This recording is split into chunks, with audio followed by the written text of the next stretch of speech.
سيدنا كريم صلى الله عليه وسلم. سيدنا كريم صلى الله عليه وسلم.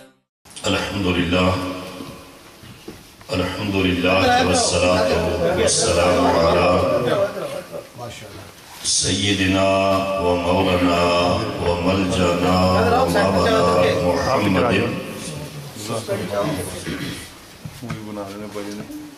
النبي الأمي العربي القرشي الهاشمي الأبطحي المكي المدني الإحامي الشاهد المشهور الولی المقرب. اما بعد فاعوذ باللہ من الشیطان الرجیم. بسم اللہ الرحمن الرحیم. قال اللہ تبارک و تعالی فی القرآن المجید والفرقان الحمید. هو الذی بعث فی الأمیین رسولا. صدق اللہ مولانا العظیم. میلاد کا جشن منانے سے دل الفت سے بھر جاتا ہے. میلاد کا جشن منانے سے دل الفت سے بھر جاتا ہے. مسرور ہوائیں چلتی ہیں، ایمان کا علم لہراتا ہے. جب اشکوں سے ان کے آنکھوں کے کٹورے بھرتے ہیں، تب گنبد حضرا کی جانب دل عاشق کا جھک جاتا ہے. سبحان اللہ. اللہ جل مجدہ کی حمد و ثنا اور حضور راحت قلب و جان حسینان عالم صلی اللہ تعالی علیہ وآلہ وسلم کی بارگاہ کریمانہ میں عقیدتوں، محبتوں اور چاہتوں کا خراج پیش کرنے کے بعد رونق محفل زینت مسند استعارت فاروق سادات حضرت علامہ صاحبزادہ پیر سید علی رضا بخاری صاحب، زینت الحفاظ والقراء حضرت مولانا قاری محمد یونس قادری صاحب، واجب الاحترام بزرگوں، دوستوں اور عزیز ساتھیوں، آپ نے بڑی خوبصورت نعتیں اور ایمان افروز نعتیں محترم مسعود چشتی صاحب اور سجاد بٹ صاحب سے سنی. دعا کریں اللہ تعالیٰ ان دونوں بھائیوں کے آواز میں اور جذبے میں اور زیادہ برکتیں فرمائے. آج کی اس بزم کے انعقاد پر میں اپنے بھائی میاں قمر صاحب کو مبارکباد پیش کرتا ہوں اور دعا کرتا ہوں اللہ تعالیٰ اس میلاد پاک کی برکت سے ان کے گھر کو اور زیادہ رونقیں عطا دے. اور محترم میاں ندیم صاحب نے جو ان کی معاونت فرمائی اور ہر سال اپنے گھر میں میلاد شریف کی محفل کرتے ہیں اور اپنے ان دوست کی بھی انہوں نے معاونت کی سلسلہ میں اللہ تعالیٰ ان کے بھی معاملات کے اندر مزید عزتوں میں برکت فرمائے. ہماری یہ خوش قسمتی ہے کہ پاکستان سے صاحبزادہ صاحب تشریف لائے ہیں اور یہ خالی پیر نہیں ہے بلکہ عالم دین بھی ہے. اور یہ بہت کم جگہوں پر دونوں چیزوں کا اجتماع ہوتا ہے. تو اللہ تعالیٰ نے ان کو علم سے بھی نوازا ہے اور ساتھ حقیقت کے سلسلے سے بھی نوازا ہے. اور اپنے والد گرامی کی موجودگی میں انہوں نے اپنا ایسا مقام ان کی توجہ و رہنمائی سے بنایا ہے. دعا ہے اللہ تعالیٰ ان کے سلسلے میں اور زیادہ وسعت ہو، شادی اور برکت پیدا فرمائے. حضور علیہ السلام کا میلاد اور حضور کا ذکر، جو گھڑیاں اللہ تعالیٰ کی یاد میں بسر ہو جائیں اور اللہ کے محبوب کی یاد میں بسر ہو جائیں، ان سے انمول اور قیمتی گھڑیاں کوئی نہیں. کسی شاعر نے کہا تھا اوقات ہمہ بود با یار بسر شد، اوقات ہمہ بود با یار بسر شد، باقی لا حاصلی و بے خردی بود. کہ اصل گھڑیاں وہی ہیں جو محبوب کی محبت میں گزر جاتی ہیں، اس کی یاد میں گزر جاتی ہیں، باقی تو زندگی کے لمحے ضائع ہو جاتے ہیں. اور ہم جس لجپال نبی صلی اللہ تعالیٰ علیہ وآلہ وسلم کا ذکر کرتے ہیں، میلاد کرتے ہیں، وہ اتنے کریم ہیں کہ وہ تو پتھر مارنے والوں کو بھی دعائیں دیتے ہیں، تو میلاد کرنے والوں پر کتنا کرم کرتے ہو۔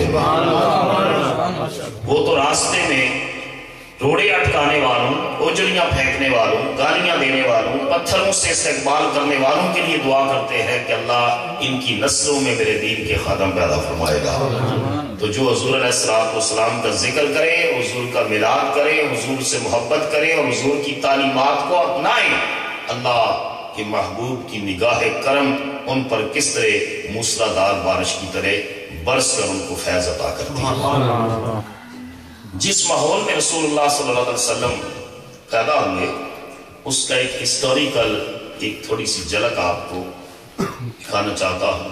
قرآن مجید میں اللہ پاک نے ارشاد فرمایا ہے، هو الذی بعث فی الامیین رسولا، اللہ نے اپنے رسول کو مبعوث فرمایا ہے امیین میں، اور امی کا سادہ ترجمہ ہے چٹے ان پڑھ لوگوں، چٹے ان پڑھ لوگوں۔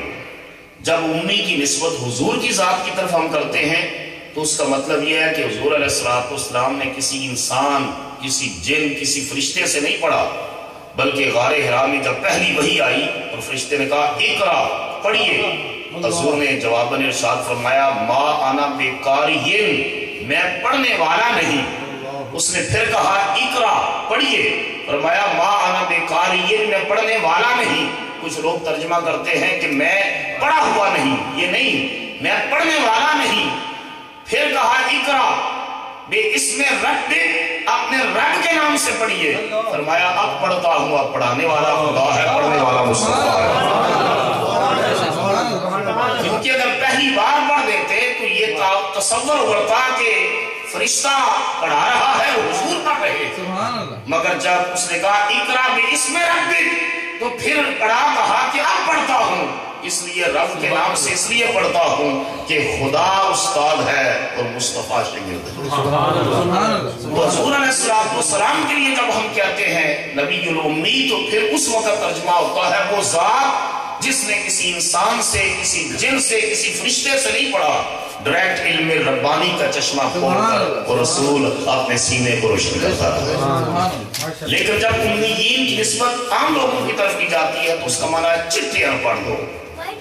تو رسول اللہ صلی اللہ علیہ وسلم کی بعثت مبارکہ ہوئی تو عرب کے اندر مکہ مکرمہ میں ایک پرائمری اسکول بھی نہیں تھا، کوئی کالج نہیں تھا، کوئی یونیورسٹی نہیں تھی، کوئی لائبریری نہیں تھی، کوئی لرننگ انسٹیٹیوٹ نہیں تھا۔ قرآن کہہ رہا ہے امیین میں مبعوث کیا، چٹے ان پڑھ لوگوں میں۔ بلکہ عظیم مورخ گزرے ہیں علامہ بلازری، انہوں نے تاریخ کی کتاب فتوح البلدان کے اندر لکھا ہے کہ حضور علیہ السلام کی بعثت مبارکہ کے وقت قریش کی ہزاروں کی آبادی میں سے صرف 17 آدمی لکھنا پڑھنا جانتے تھے، صرف 17 آدمی، اور وہ 17 آدمی بھی کوئی ہائیلی کوالیفائڈ لوگ نہیں تھے، ان کے پاس بیسک کسٹمری ایجوکیشن تھی، تختیاں لکھنا، رسمی رواجی تعلیم، کچھ گھوڑ سواری، کچھ اس قسم کی بنیادی جو ہے تعلیم تھی۔ ان ہزاروں کی تعداد میں صرف 17 آدمی، اس ماحول میں اللہ اپنے محبوب کو بھیجتا ہے اور قرآن عطا کر کے بھیجتا ہے۔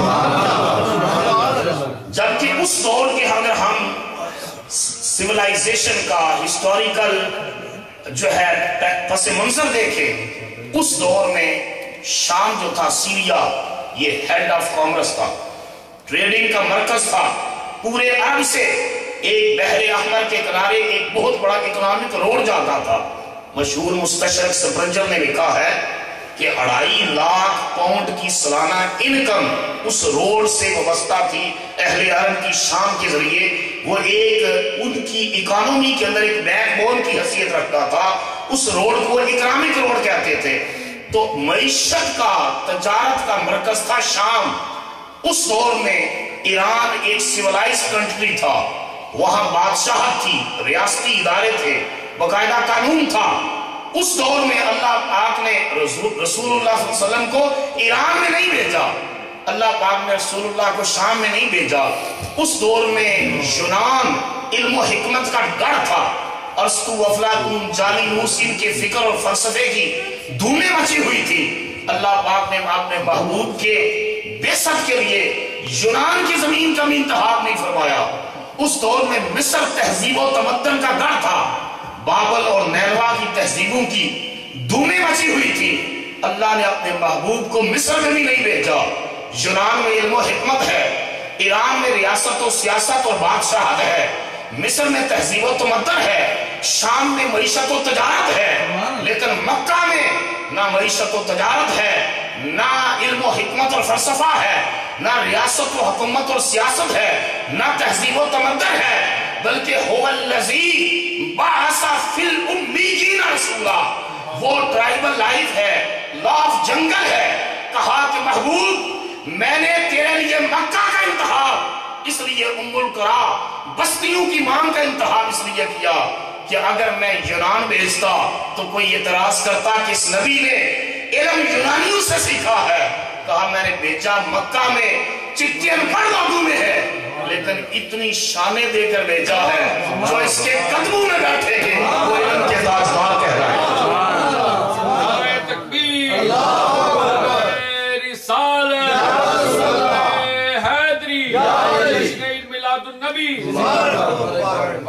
مصر میں اس لیے نہیں بھیجا کہ کوئی یہ نہ سمجھے کہ تہذیب و تمدن انہوں نے مصریوں سے سیکھی ہے۔ کہا محبوب بھیجا تو مکہ مکرمہ میں ہے، لیکن جہاں تیرے غلام اپنے خیمے گاڑیں گے وہاں بابل اور نینوا کی تہذیبیں دم توڑ جائیں گی۔ جو ہے فرمایا کہ شام میں نہیں بھیجا اس لیے کہ کوئی یہ سوال نہ کرے اور یہ اعتراض نہ اٹھائے کہ انہوں نے تجارت اور اکنامک جو رولز ہیں وہ شامیوں سے سیکھے ہیں۔ کہا میرے محبوب بھیجا مکہ میں امی گیر میں ہے، لیکن جہاں تم معاہدہ کرے گا لوگوں کے ساتھ تجارت کرے گا وہ basic fundamental principle of trading بن جائے گا۔ فرمایا ایران میں اس لیے نہ بھیجا کہ کوئی یہ نہ سمجھے کہ حکومت کے اور سیاست کے اصول ایرانیوں سے سیکھے ہیں۔ کہا میرے محبوب جو تیری بارگاہ میں فقیر بیٹھیں گے میں ان فقیروں کو دنیا کی شہنشاہی کا تاج عطا فرما دوں۔ ایک ہندوستان کے شاعر پنڈت ناتھ آزاد نے لکھا تھا، ہندو ہو کر حضور کی شان میں ایک نعت لکھی اور بڑی زبردست نعت لکھی۔ اس کا ایک شعر ہے، اس نے کہا حقیقت کی خبر دینے بشیر آیا نذیر آیا، حقیقت کی خبر دینے بشیر آیا نذیر آیا، شہنشاہی نے جس کے قدم چومے وہ فقیر آیا، شہنشاہی نے جس کے قدم چومے وہ فقیر آیا۔ هو الذی بعث فی الامیین رسولا، فرمایا چٹھی انپڑھ لوگوں نے بھیجا لیکن وہ قرآن دے کر بھیجا، وہ شانیں دے کر بھیجا، وہ کمالات دے کر بھیجا کہ ابھی نصف ربع صدی بھی نہیں گزری تھی، 25 سال نہیں گزرے تھے کہ دنیا سیاست سیکھنے کے لیے بھی مکہ اور مدینہ آ رہی تھی، تجارت سیکھنے کے لیے بھی مکہ اور مدینہ آ رہی تھی، تہذیب و تمدن سیکھنے کے لیے بھی مکہ اور مدینہ آ رہی تھی، اور علم اور فلسفہ سیکھنے کے لیے بھی مدینہ، نجف، اشرف اور بغداد آ رہے تھے۔ علامہ اقبال جب پڑھنے کے لیے گئے پہلے کیمبرج میں اور اس کے بعد لنکن میں، لنکن ان لا کالج لندن میں، اس کے بعد پھر جرمن کی یونیورسٹی میونخ میں گئے تو یہ اس راستے سے گزرے تو اقبال نے کہا کہ علم روٹ کر مشرق سے مغرب چلا گیا۔ اقبال کی چیخیں نکلتی تھی، کہتا تھا نہ اٹھا پھر کوئی رومی عجم کے لالا زاروں سے، نہ اٹھا پھر کوئی رومی عجم کے لالا زاروں سے، وہی آب و گلے ایران وہی تبریز ساکی۔ کہا کہ دنیا کو علم اور تہذیب کی روشنی مصطفیٰ کے غلاموں نے عطا فرمائی۔ ایک شاعر نے کہا تھا خلد کی روشنی تھی نہ جنوں کی آگہی تھی، تیری رہبری سے پہلے یہ جہاں جہاں نہیں تھا۔ حضور کے آنے سے کائنات میں جو ہے ایک نئی روشنی آئی، ایک نیا تمدن آیا، ایک نئی تہذیب آئی۔ دیکھئے نا دنیا میں بڑے بڑے فاتحین گزرے ہیں، سکندر اعظم آپ کو پتہ ہے فاتح عالم کہلاتا ہے۔ مقدونیہ یہ کسوو کے قریب ایک بستی ہے مقدونیہ، اس سے لے کر دریائے بیاس تک فتوحات پر فتوحات کرتا، ملکوں پر ملک فتح کرتا ہوا چلا گیا، لیکن مورخین لکھتے ہیں کہ یہ ساری فتوحات بلائنڈ آرمڈ فورسز کے نتیجے میں ہوئی، اندھی فوجی طاقت کے نتیجے میں ملکوں کو فتح کرتا چلا گیا۔ ان فتوحات کے نتیجے میں کوئی نیا تمدن، کوئی نئی تہذیب، کوئی نئی روشنی کوئی نیا نظریہ وجود میں نہیں آیا، لیکن جب مصطفیٰ کریم علیہ السلام نے مکہ کی فضاؤں میں کعبے کی چھت پہ کالے بلال کو چڑھایا نا، حضور نے حضرت بلال کو چڑھایا نا، تو روایت میں اندر آتا ہے کہ 3 کافر مشرک کھڑے تھے. ایک نے کہا کہ کیا محمد صلی اللہ علیہ وسلم کو اس معاذ اللہ استغفر اللہ نقل کفر نہ باشد اس کالے کوے کے سوا کوئی اور شخص نہیں ملا جس کو کعبے کی چھت پر چڑھا دے. دوسرا کہنے لگا شکر ہے میرا باپ یہ منظر دیکھنے سے پہلے مر گیا، وگرنہ آج میرا باپ یہ منظر دیکھ کر مر جاتا کہ ایک حبشی غلام بازاروں میں بکنے والے کو محمد عربی نے کعبے کی چھت پر چڑھا دیا ہے. اور تیسرا کہنے لگا میں تو کوئی تبصرہ نہیں کروں گا کیونکہ مجھے پتا ہے میں نے کوئی تبصرہ کیا تو محمد کو بتا دے گا، میں کوئی تبصرہ نہیں کرتا. حضور نے جو انقلاب برپا کیا اس کے نتیجے میں وہ غلام جو بازاروں میں بک رہا ہے اس کو کعبے کی چھت کے اوپر چڑھا کر انسانیت کو عزتوں کے تاج مصطفیٰ نے عطا. اور وہ ضمن عرض کر دوں کعبے کی چھت پر چڑھ کر مسکرائے، فرمایا بلال اذان پڑھو. وہ مسکرائے، حضور نے فرمایا بلال مسکراتے کیوں ہو، اذان پڑھو. عرض کی آقا مسکراتا اس لیے ہوں میں مدینے میں تھا، آپ فرماتے تھے اذان پڑھ، میں اذان پڑھتا تو رخ کعبے کی طرف ہوتا. میں بدر میں تھا، آپ نے فرمایا اذان پڑھ، میں نے اذان پڑھی تو رخ کعبے کی طرف تھا. میں احد میں تھا، آپ نے فرمایا اذان پڑھ، میں نے اذان پڑھی تو رخ کعبے کی طرف تھا. میں خندق میں تھا، آپ نے کہا اذان پڑھ، میں نے اذان پڑھی رخ کعبے کی طرف تھا. آقا مسکراتا اس لیے ہوں آپ نے کعبے کے اوپر چڑھا دیا، سوچتا ہوں رخ کدھر کروں، سوچتا ہوں رخ کدھر کروں، کدھر منہ کر کے نماز پڑھوں.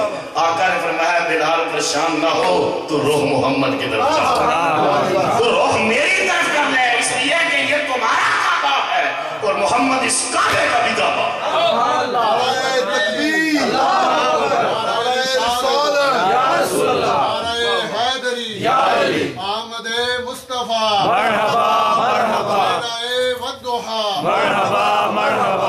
حاجیوں آؤ شہنشاہ کا روزہ دیکھو. یہ یہاں مسئلے پوچھتے ہیں کہ مکہ مکرمہ جائیں اور مدینہ طیبہ نہ جائیں تو حج ہو جاتا ہے. ظالموں تمہارا تو حج مدینے جائے بغیر ہو جاتا ہے. اعلیٰ حضرت کہتے ہیں میں حج کرنے نہیں جاتا، میں تو مصطفیٰ کریم کی بارگاہ میں حاضری دینے جاتا ہوں، حضور کے صدقے اللہ مکہ بھی دکھا دے گا. یہ سوچ کا رخ ہے، یہ سوچ. اعلیٰ حضرت نے کہا حاجیوں آؤ شہنشاہ کا روزہ دیکھو. کعبہ تو دیکھ چکے اب کعبے کا، کعبہ تو دیکھ چکے بولی اب کعبے کا کعبہ دیکھو. ریاض حسین چودھری نے کیا خوبصورت بات دیکھی، اس نے کہا جدھر وہ نظر نہیں آتے ہم وہ رستہ ہی چھوڑ دیتے ہیں ریاض، جدھر وہ نظر نہیں آتے ہم وہ رستہ ہی چھوڑ دیتے ہیں ریاض، ہم وہ رستہ ہی چھوڑ دیتے ہیں اور کعبہ بنتا ہی اسی سمت ہے ریاض. رخ جدھر وہ موڑ دیتے ہیں، رخ جدھر وہ موڑ دیتے ہیں. حضور علیہ السلام نے ایسی تہذیب و روشنی دی. اور اقبال نے ایک مقام پر فارسی کلام کے محترم پیر صاحب تو بڑا چونکہ شاعر بھی ہیں، فارسی کلام میں لکھا ہے کہ دنیا کے درویش غاروں میں جاتے ہیں تو جانے سے پہلے وہ ایک انڈیویجول ہوتے ہیں، ایک اپنی کمیونٹی کے فرد ہوتے ہیں. واپس آتے ہیں تو انٹرنل پیوریفیکیشن تو ہوتی ہے، تزکیہ نفس تو ہوتا ہے، تصفیہ قلب تو ہوتا ہے، لیکن جب جاتے ہیں تبھی اکیلے جاتے ہیں اور غار سے یا چلا گاہ سے نکلتے ہیں تو اکیلے آتے ہیں. اس نے کہا دنیا کے فقیروں، دنیا کے درویشوں، مصطفیٰ غار میں گئے تو اکیلے، لیکن جب نکل کر آئے تو ساتھ قرآن لے کر آئے. اس نے کہا مصطفیٰ اندر ہرا خلوت گزیر، مصطفیٰ اندر ہرا خلوت گزیر، آئینوں قانونوں حکومت آفرید. مصطفیٰ جب غار میں گئے تو تنہا گئے، نکلے تو مصطفیٰ آئین لے کر آئے، ضابطہ حیات لے کر آئے، حکومت کی اصول لے کر آئے. دنیا کو ایک دینے کے لیے ایک نیا نظام لے کر آئے، ایک نیا نظام لے کر آئے. یہ تو پوری دنیا اندھیروں میں ڈوبی تھی، مصطفیٰ غار سے نکلے تو روشنی اور اجالا لے کر آئے. آپ کہتے ہیں کہ یہ حضرت عیسیٰ علیہ السلام نے مردے زندہ کیے. کتنے مردے زندہ کیے؟ 2 4، مگر حضور کی نگاہ نبوت نے ہزاروں مردہ دلوں کو زندہ کر دیا. ہزاروں مردہ. وَيُزَكِّيهِمْ وَيُعَلِّمُهُمُ الْكِتَابَ وَالْحِكْمَةَ. یہ رسول پہلے اپنی نگاہ سے لوگوں کے پلید دلوں کو پاک کرتا ہے اور اس کے بعد پھر کتاب و حکمت کی تعلیم ان کے سینے کے اندر اڑے ہوئے دیتا. حضور کے ایک صحابی حضرت فضالہ رضی اللہ تعالیٰ اپنے ایمان لانے کا واقعہ بیان کرتے ہیں کہ میں جو ہے سنتا رہتا تھا رسول اللہ صلی اللہ علیہ وسلم کے بارے میں اور کافر کہتے تھے کون ہے ان کو ختم کر دے معاذ اللہ. میں اپنی محبوبہ کے ساتھ گرل فرینڈ کے ساتھ رنگ رلیاں منا رہا تھا اور مجھے جوش آیا. میں نے کہا یہ کام میں کیوں نہ کر دوں. میں خنجر چھپا کر حرم کعبہ میں چلا گیا اور سلم ہے خدا کے محبوب حرم کعبہ میں کعبۃ اللہ کا طواف کر رہے تھے. میں گیا, میں نے کہا جب آپ طواف کرتے ہوئے تشریف لائیں گے اور آپ کا منہ ادھر ہوگا, پشت مبارک میری طرف ہوگی, تو میں پیچھے سے معاذ اللہ خنجر سے وار کر کے حضور علیہ السلام کو ختم کر دوں گا. کہتے اس وقت تک خبر نہ تھی کہ وہ شمع کیا بجھے جسے روشن بولو جسے روشن. کسی پیغمبر نبی قتل بھی ہوئے, کسی کتاب کی حفاظت کی ذمہ داری خدا نے نہیں لی اور کسی نبی کی, مگر مصطفیٰ کے قرآن کی بھی حفاظت کی ذمہ داری لی, مصطفیٰ کی ذات کی بھی حفاظت کی ذمہ داری. اللہ یعصمک من الناس, اللہ تجھے لوگوں کے شر سے محفوظ بچائے گا. تو کہتے ہیں کہ میں اسی جو ہے خیال کے ساتھ کھڑا تھا. رسول اللہ صلی اللہ علیہ وسلم چکر لگا کر آئے تو حضور آگے جانے کی بجائے سیدھے میری طرف آئے. حضور نے فرمایا تعالی یا فضالہ, فضالہ میرے قریب آ. تو میں قریب گیا تو حضور نے فرمایا کس لیے کھڑا ہے. عرض کیا جی ویسے ہی کھڑا ہوں. نگاہ نبوت میری طرف اٹھی جلال کی. حضور نے فرمایا سچ بتا فضالہ, کیا تو مجھے قتل کرنے کے ارادے سے نہیں آیا؟ اور بتا وہ خنجر کدھر ہے, وہ خنجر کدھر ہے. کہتے میں لرز اٹھا, میں کام اٹھا, میں نے کہا ان کو کس نے بتایا؟ میں نے تو کسی کو نہ بتایا تھا. حضور نے قریب کر کے میرے سینے پر ہاتھ رکھا اور اس طرح ہاتھ پھیر کر اللہ کی بارگاہ میں دعا مانگنے لگے. اللہم اذہب الغل من صدر فضالہ, اے اللہ فضالہ کے دل سے کفر کی اور شرک کی سیاہی کو دھو ڈال. کہتے حضور دعا مانگ رہے تھے اور میرے اندر سے کفر کی تاریکی دھل رہی تھی, کفر کی تاریکی دھل رہی تھی. حضور کا ہاتھ ابھی اٹھا نہیں اور میری زبان پر جاری تھا اشہد ان لا الہ الا اللہ و اشہد انک رسول اللہ. میں گواہی دیتا ہوں کہ اللہ کے سوا کوئی عبادت کے لائق نہیں اور میں گواہی دیتا ہوں محمد عربی اللہ کے رسول. کہتے میں راستے میں واپس آیا اسی جگہ سے, تو وہ جو میری دوست تھی وہ بالکونی میں انتظار کر رہی تھی. میں نے کہا تھا آج سرپرائز دوں گا تجھے, بہت بڑی خبر دوں گا. تو وہ انتظار کر رہی تھی, لیکن جب میں اس راستے سے گزرا تو میری نظریں جھکی ہوئی تھیں, میری نظریں جھکی ہوئی تھی. میں نظر جھکا کر وہاں سے گزرا, اس نے پیچھے سے آواز دی فضالہ کیا تجھے مجھ سے کوئی زیادہ خوبصورت آج نظر آ گیا ہے؟ آج آنکھ اٹھا کر نہیں دیکھ رہا. تو کہتے ہیں میں نے جھکائی ہوئی نظروں کے ساتھ کہا کہ پہلے میں تیرے حسن کا دیوانہ تھا, آج سے میں جمال مصطفیٰ کا دیوانہ ہوں. پہلے میں تیری زلف کا اسیر تھا, آج سے میں گیسو مصطفیٰ کا اسیر ہو گیا ہوں. اور میرے نبی نے میرے من میں محبت کے وہ دریا ڈال دیے ہیں. اب نگاہ کسی اور کی طرف اٹھا کر دیکھنے کے لیے دل گوارا نہیں کرتا. اب یہ نگاہ پڑے گی تو فقط روح مصطفیٰ پر. وَيُزَكِّيهِمْ وَيُعَلِّمُهُمُ الْكِتَابَ وَالْحِكْمَةَ.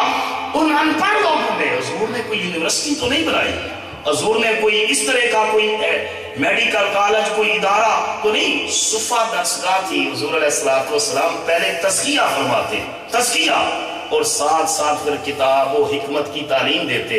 حضرت عمر نے 12 سال میں سورہ بقرہ رسول اللہ سے پڑھی. کوئی شخص سوچ سکتا ہے کہ معاذ اللہ کوئی کہہ سکتا ہے کہ کند ذہن ہوں گے؟ نہیں نہیں, ان کی ذہانت اتنے بڑے جینیس تھے کہ حضور نے فرمایا لو کانا بعدی نبیًا لکانا عمر, اگر میرے بعد نبوت ختم نہ ہوتی تو عمر اللہ کا نبی بن کر آتا. کبھی آقا فرماتے الحق کو ینطق علی لسان عمر, اللہ عمر کی زبان پر گفتگو کرتا ہے. کبھی آقا فرماتے الشیطان یفر من ظل عمر, جس گلی سے عمر گزر جائے شیطان اس کا سایہ دیکھ کر دور بھاگ جاتا. اس عمر نے 12 سال میں حضور سے سورہ بقرہ پڑھی تو آپ تصور کریں جب پڑھنے والا شاگرد عمر ہو، پڑھی جانے والی کتاب قرآن ہو اور پڑھانے والا استاد نبیوں کا سردار ہو، تو عمر نے کیا کیا نہ لیا ہوگا، اور حضور نے فیضان نبوت عمر کے سینے میں کیا کیا نہ اڑیلا ہوگا۔ اسی وجہ سے انہوں نے پوری دنیا کو اندر حکمرانی کے اصول چھوڑے کہ آج بھی دنیا جو ہے اپنے اسکینڈینیوین کنٹریز ویلفیئر اسٹیٹ کا جو سیمبل ہے وہ اپنے سسٹم کو عمر سسٹم کہتے ہیں، کہ جس کا جو شاگرد محمد مصطفیٰ کا ہو، اس شاگرد کے کمالات یہ ہیں، اس کے مرشد کامل اور استاد گرامی کے کمالات کیا ہو؟ الذی بعث فی الامیین رسولا۔ یہ ایک الگ ٹاپک بنتا ہے کہ دنیا میں جتنی بھی سائنٹیفک ریسرچ ہو رہی ہے اور جتنی بھی برانچز ہیں ٹیکنالوجی اور سائنس کی، کسی دن موقع ملا کسی محفل میں تو میں انشاءاللہ اس کو ڈیٹیل کے ساتھ بتاؤں گا کہ سائنس آف ایسٹرانومی ہو، علم الفلکیات ہو، سائنس آف باٹنی ہو، علم النباتات ہو، یا میڈیکل سائنس ہو، جتنی بھی سائنسز ہیں ان سب کی موجد غلامان مصطفیٰ ہے۔ اور یہ ویسٹرن لوگوں نے تسلیم کیا اس بات کو، ایڈمٹ کیا ہے اپنی کتابوں کے اندر کہ جتنی بھی سائنسیں یہ ویسٹرن لوگوں نے اس کو آگے ڈیولپ کیا ہے، اس کو آگے ارتقا دیا ہے، لیکن جتنی بھی سائنسز ہیں میں یہ گارنٹی کے ساتھ اور دعوے کے ساتھ بات کر رہا ہوں، ان کے اصل فاؤنڈر وہ لوگ تھے جو محمد عربی کے غلام تھے صلی اللہ تعالی وسلم۔ تو هو الذی بعث فی الامیین رسولا۔ اختتام کی طرف لاتے ہوئے ایک بات عرض کرتا ہوں، جب ایران فتح ہوا تو حضرت سعد بن ابی وقاص رضی اللہ تعالیٰ عنہ کمانڈ کر رہے تھے اسلامی لشکر کی، اور یہ سپر پاور تھی اس وقت ایران۔ تو حضور علیہ السلام نے بشارت دی تھی، ایک مرتبہ جب غزوہ خندق کے موقع پر ایک چٹان آ گئی، صحابہ اکرام اس کو جو ہے وہ توڑ نہ سکے، ساری کوشش کر دی توڑ نہ سکے۔ حضور کی بارگاہ میں عرض کیا، یا رسول اللہ جو ہے یہ نہیں ٹوٹ رہی۔ حضور نے فرمایا یہ کدال مجھے دو۔ حدیث بات میں آتا ہے حضور نے زور سے کدال ماری اس کے اوپر، اور اس کا ایک روشنی نکلی اس چٹان سے، اور ایک ٹکڑا ٹوٹ کے دور جا گرا۔ حضور نے فرمایا اوتی تو مفاتیح کسرا، مجھے ایران کی چابیاں رب نے عطا فرما دی۔ بولو نا ذرا۔ حالت یہ ہے کہ صحابہ کرام نے جو ہے وہ اس شدت کا فاقہ ہے، اس شدت کا فاقہ کہ پیٹوں پر پتھر باندھے اور انہیں رفع حاجت کے لیے جگہ نہیں ہے مل رہی، حالت یہ ہے۔ اور مصطفیٰ کہہ رہے ہیں کہ مجھے ایران کی چابیاں دے دیں گی۔ حضور نے دوسری ضرب لگائی، دوسرا ٹکڑا روشنی نکلی، دوسرا ٹکڑا دور گرا۔ حضور نے ارشاد فرمایا کہ مجھے ملک شام کی چابیاں دے دی گئی۔ منافقوں نے اس وقت بانے جو ہے یہ افسانے گڑے کہ دیکھیں ہمیں کھانے کے لیے مل نہیں رہا، اور مسلمانوں کے نبی کبھی ایران کی خوشخبریاں دیتے ہیں فتح ہونے کی، کبھی شام کی خوشخبریاں دیتے ہیں، کبھی یمن کی خوشخبریاں دیتے ہیں فتح ہونے کی، لیکن انہیں پتا نہ تھا کہ نگاہ نبوت کہاں تک دیکھ رہی ہے۔ اور ایک نقطہ یاد رکھنا اہل سنت والجماعت کے عقائد میں ہے کہ یہ ملک فتح ہوئے حضرت عمر فاروق کے زمانے میں۔ کب؟ عمر فاروق۔ اور حضور نے فرمایا مجھے ایران کی چابیاں دے دے گی ہیں۔ پتا چلا حضور عمر کے زمانے کو اپنا زمانہ کہہ رہے، حضور عمر فاروق کے زمانے کو اپنا زمانہ کہہ کے خلفائے راشدین کی خلافت کے اوپر مہر نبوت لگا رہے۔ اور یہ حضرت عمر کے زمانے میں فتح ہوا۔ میں تفصیل میں نہیں جا رہا، بلکہ کسرا کی ہجرت کی رات جو ہے وہ دوسرا سراقہ بن مالک بھی پیچھے آیا تھا حضور کو گرفتار کرنے کے لیے، اور بالکل قریب پہنچ گیا تو رسول اللہ نے مڑ کر پیچھے دیکھا، اور حضور نے اس کا گھوڑا دنس کیا تھا، اور اس نے جو ہے پھر معافی مانگی۔ تو رسول اللہ نے فرمایا سراقہ تو مجھے گرفتار کرنا چاہتا ہے، اور میں محمد تیرے ہاتھوں میں سونے کے کنگن دیکھ رہا ہوں، سونے کے کنگن۔ اس نے کہا سراقہ بن مالک بکریوں کے چرواہے کے ہاتھوں میں کسرا ایران کے کنگن، ایران کے کسرا کے کنگن۔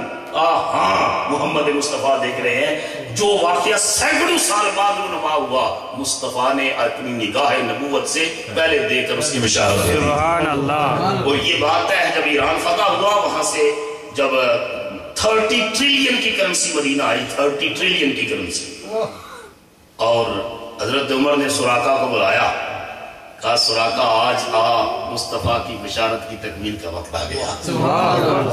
مرد کے لیے سونا پہننا ناجائز ہے، لیکن یہ ایکسپشن تھا، حضور کا حکم تھا چند لمحوں کے لیے کسرا ایران کے کڑے پہنائے گئے سراقہ کو تاکہ مصطفیٰ کی بشارت مکمل ہو جائے.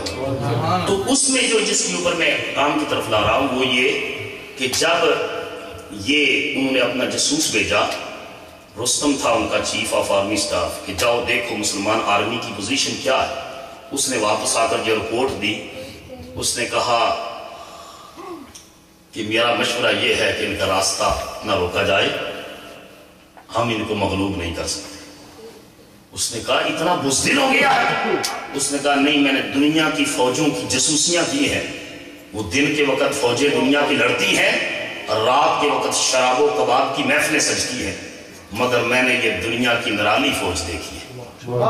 اس کے لفظ تاریخ کے اندر محفوظ ہے، یہ لفظ محفوظ ہے، ہم رہبان باللیل و فرسان بالنہار. کہا دن کے وقت تو یہ گھوڑے کی پیٹھ پر سوار ہوتے ہیں اور رات کا وقت آتا ہے تو مسلح کی پیٹھ پر سوار ہو جاتے ہیں. ساری رات ان کے خیموں سے تلاوت قرآن کی آواز آتی ہے، آہوں اور سسکیوں کی آواز آتی ہے، دعاؤں کی آواز آتی ہے، اللہ کے حضور گریہ ازاری کی آواز آتی ہے، ذکر و تسبیح الہی کی آواز آتی ہے. جن کا کردار اتنا اعلیٰ ہو دنیا کی کوئی طاقت ان کو شکست نہیں دے سکتی.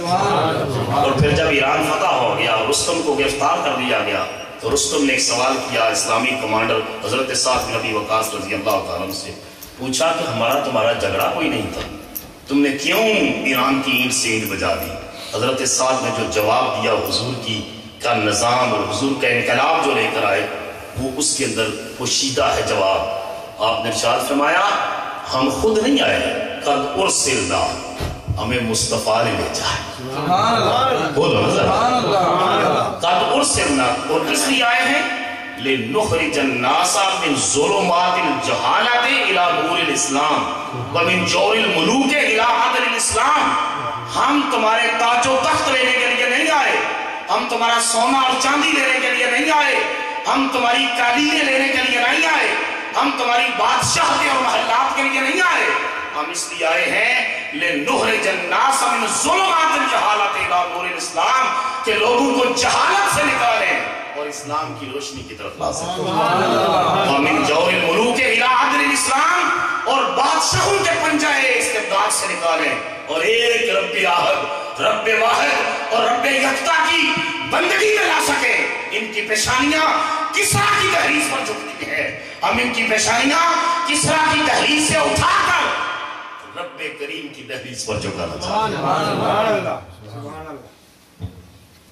اور 30 ٹریلین کا مال غنیمت مدینہ طیبہ آیا، 1.5 لاکھ مدینہ طیبہ. امیر المومنین حضرت عمر فاروق کی آنکھوں میں آنسو آ گئے. مصری محقق محمد حسین ہیکل نے لکھا ہے، آپ کو پتہ ہے اس وقت امریکہ کا ڈیٹ کتنا ہے؟ 16 ٹریلین امریکہ کے اوپر قرضہ. 30 ٹریلین کی کرنسی، پوری ایک ورلڈ سپر پاور سرنگوں ہوئی اور 30 ٹریلین کی کرنسی آئی مدینہ طیبہ. امیر المومنین حضرت عمر رضی اللہ تعالیٰ عنہ رو پڑے، آنکھوں میں آنسو آ گئے. اس مثال کو اپلیکیبل اگر آپ کریں اپنی پاکستان کی سچویشن پر تو آپ کو اندازہ ہو جائے گا کہ آج ہمارے زوال کی وجہ کیا ہے. تو لوگوں نے پوچھا، صحابہ کرام نے، امیر المومنین آپ کو خوشی نہیں ہوئی کہ اتنا بڑا ملک فتح ہوا اور اتنا زیادہ مال غنیمت، سونا چاندی دراہم و دنانیر، یہ سارا مدینہ طیبہ آ گیا؟ امیر المومنین اپنے آنسوں پر ضبط کر کے فرمانے لگے کہ مجھے خوشی تو بڑی ہوئی ہے، لیکن مجھے رونا اس لیے آیا کہ جو لوگ یہ مال لے کر ایران سے مدینہ طیبہ آئے ہیں انہیں تن ڈھانپنے کے لیے پورے کپڑے نصیب نہ تھے، انہیں 2 وقت کا پیٹ بھر کے کھانا نصیب نہ تھا، لیکن وہ اتنے غیرت مند، اتنے دیانتدار، اتنے باکردار ہیں کہ انہوں نے 1 درہم کی بھی بددیانتی نہیں کی، بلکہ سارے کا سارا مال غنیمت لے کر مدینہ طیبہ آ گئے. یہ سن کر حضرت سیدنا علی شیر خدا کرم اللہ وجہ کریم نے تبصرہ یوں کیا، کہا امیر المومنین یہ لشکر اور سپاہ اس لیے امانت دار ہیں کہ ان کا امیر عمر امانت دار ہے. ان کا جو لیڈر عمر ہے نا مدینے کی چٹائی پر بیٹھ کر دنیا پہ حکومت کرنے والا وہ عمر دیانتدار ہے نا، تو اس کی آرمی بھی دیانتدار ہے، اس کی بیوروکریسی بھی دیانتدار ہے، ملٹری ہو سیول ہو، اس کے جتنا سبارڈینیٹ گورنمنٹل سٹرکچر ہے وہ سارے کا سارا صداقت اور دیانت کے سانچے میں دھلا ہوا ہے، کیونکہ ان کا ہیڈ آف دا اسٹیٹ جو ہے وہ ایک دیانتدار صادق اور امین مصطفیٰ کا غلام بیٹھا ہوا ہے۔ سبحان اللہ۔ جب کرپٹ اوپر بیٹھا ہو تو پھر نیچے بھی ساری کرپشن ہوتی ہے، تو جب غیرت مند اوپر بیٹھا ہو تو نیچے بھی سارے غیرت مند اور دیانتدار ہوتے ہیں۔ هو الذی بعث فی الامیین رسولا، حقیقت کی خبر دینے بشیر آیا نذیر آیا، حقیقت کی خبر دینے بشیر آیا نذیر آیا، شہنشاہی نے جس کے قدم چومے وہ فقیر آیا۔ سبحان اللہ۔